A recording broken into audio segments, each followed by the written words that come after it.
really likes crying on people's shoulders. She believes her tears will just end up soaking into their garments, then put into the wash for the rest of life's dirty laundry. So she'd much rather cry in her palms. That way her tears can soak back into her skin, ready to reuse because she knows she'll be hurt again. Her tongue rests still as her eyes overflow with untold stories, doesn't know whether she can trust the person she tells them to, or if they would understand her way of speaking. She's engraved her prayers into her palms in case they fall out when she uses them to speak. The digits on her hands frequently changing, forming shapes into thin air as she takes us from one frustration to another. See, she hasn't lived a life of rainbows and butterflies. She's never spoken words nor heard poetry, so I dedicate this one to her.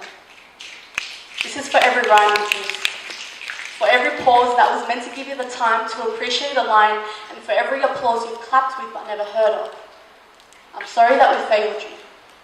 I'm sorry that we claimed subtitles were the best we could do for the phony smiles that you get. You're in no need of fake sympathy, but only if I had hands of gold.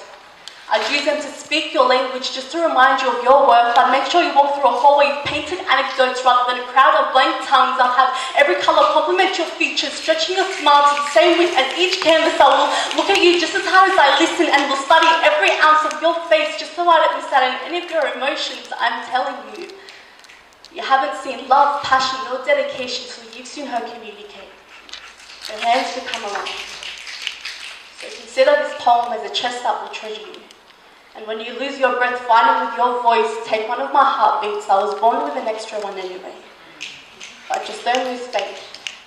Because even though we haven't heard God's voice, we value his written words. So although I haven't heard your voice, I value what you would have said. And I know that some days may feel like a cold Monday morning, like you've just missed the bus and the train door has just shut in your face, but your dawn will become day. And your tears will turn into solid diamonds that only the people who value you will wear.